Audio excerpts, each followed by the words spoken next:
I'm 8 and I think love is the strongest thing in the world, even stronger than those huge trucks that shake the road when they pass by our house.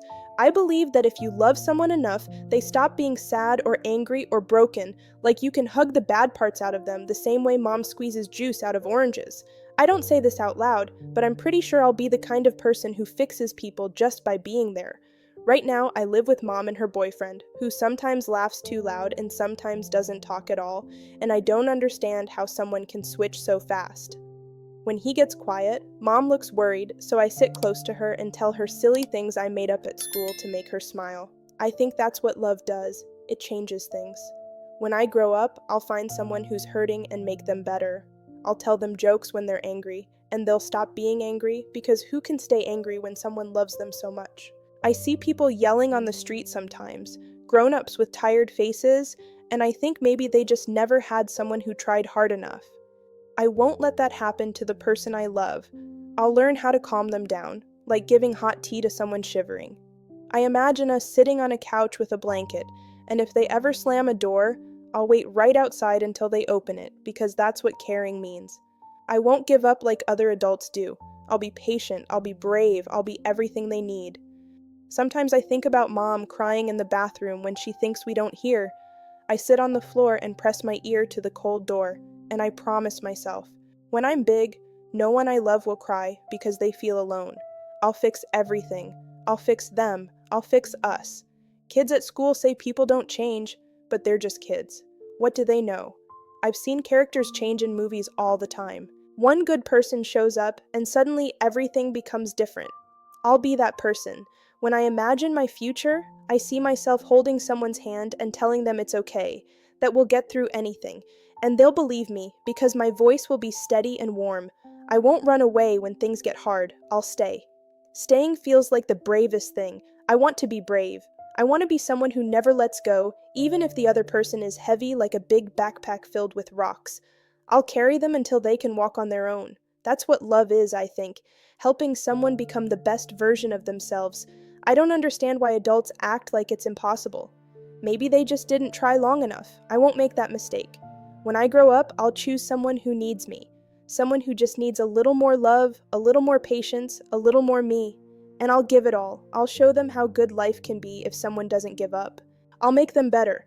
I know I will. Love fixes everything. At least, that's what I believe now.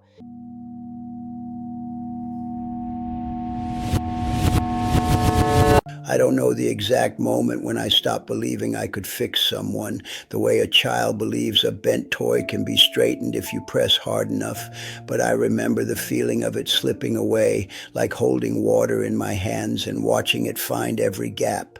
Back then, I still thought love was a kind of gentle hammer, something you could tap against someone's rough edges until they softened. The truth is, I spent years tapping, then knocking, then begging quietly inside myself for something to shift. I stayed with a person who always carried storms in their pockets, and every morning I told myself today would be the day the weather changed. At first I tried small things, listening longer, apologizing quicker, making myself softer so they wouldn't break against me. I thought that if I held my breath during their anger, if I stayed calm enough, kind enough, patient enough, they would see it, feel it, become lighter. But people aren't trees you water until they bloom. They're landscapes with their own seasons, and some winters never thaw, no matter how much warmth you give. I didn't understand that.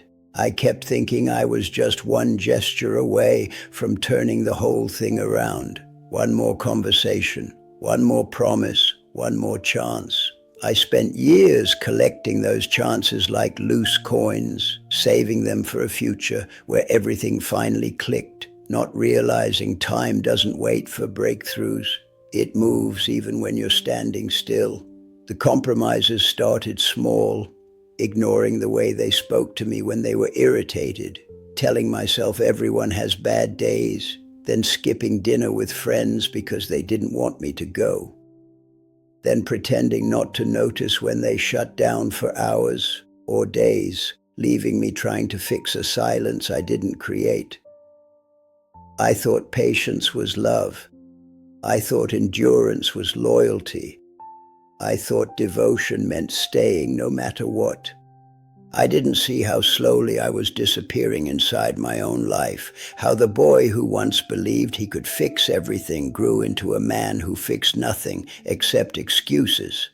20 years went by like that, not all at once, in tiny pieces. The good moments scattered here and there, enough to keep me hoping the next version of us would finally work. I got older. My back ached. My patience thinned. My friends drifted. My laughter became quieter, as if it didn't trust the air. I kept telling myself the same story. People change if you love them enough. I whispered it when things got bad. I clung to it when things got worse. I repeated it so many times it became a rhythm I lived by, a lullaby I sang to my own loneliness. What I didn't notice was that while I was waiting for them to become someone new, I became someone I never planned to be, a man walking on eggshells in his own home, choosing silence over peace because it felt safer than honesty. I don't blame them. That's the strange part. They were who they were. I was the one who kept trying to turn a river into a path by standing in front of it with my hands out. I wish I could say there was a dramatic ending, some moment of clarity that freed me, but it wasn't like that. It was a quiet morning. We were eating breakfast. They were talking about something trivial, and I suddenly felt the weight of all the years I had spent trying to sculpt a person out of hopes instead of reality. I realized nothing would change, not because they were bad, but because they were themselves.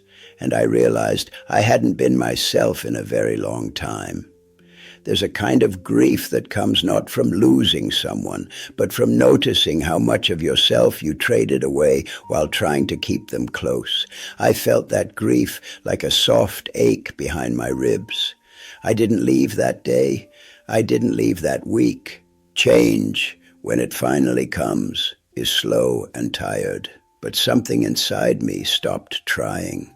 Stopped fixing, stopped believing my love could rewrite someone else's script. Now I sit here, older, slower, quieter. I know I spent 20 years fighting windmills I mistook for dragons. I know love can hold someone, but it can't rebuild them. I know people only change when they decide to, not when someone begs them with their whole heart. And I know that the child I once was meant well. He just didn't understand that love isn't a tool, it's a place. And I lived in the wrong one for a very long time. I'm not angry, I'm not bitter, I'm just aware of how much life moves while you're waiting for someone else to start moving too. If you're wondering whether I regret it, I don't know. I regret who I became more than what I stayed for.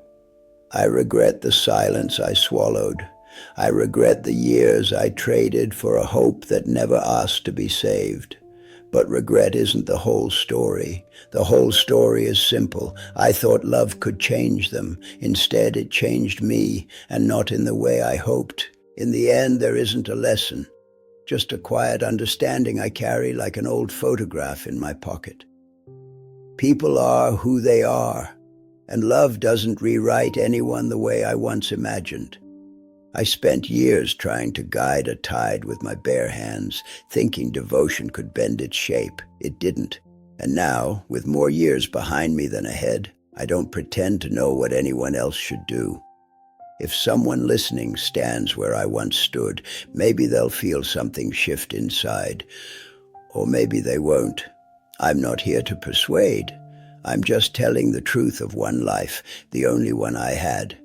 I thought I could change a person. I couldn't. What changed was time, and time, unlike people, never asked for my permission.